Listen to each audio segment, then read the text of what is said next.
மரணம் நிகழ்ந்தால் தனக்கு எப்படி இருக்கும்? அடுத்த நிலை என்ன? குடும்பம் சுற்றத்தார் எப்படி இருப்பார்கள்?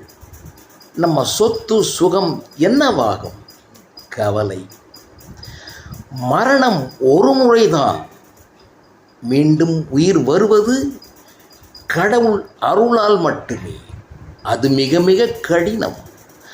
மரணம் கட்டையாக்கிவிடும். உன்னால் உன் உறவுகளையும் உலகத்தையும் பார்க்க முடியாது. உலகத்திலிருந்து விடுபட்டதால் எப்படி வந்தாயோ அப்படியே செல்வாய், வலி ஏதுமின்றி அமைதியாய். எங்கு செல்வாய்? இங்கேயே உள்ள அந்த பரஞ்சோதியில் ஜோதியாக பெயரில்லாமல் இப்போது அதனுடன் ஐக்கியமாகிவிட்டாய் கடவுளாக.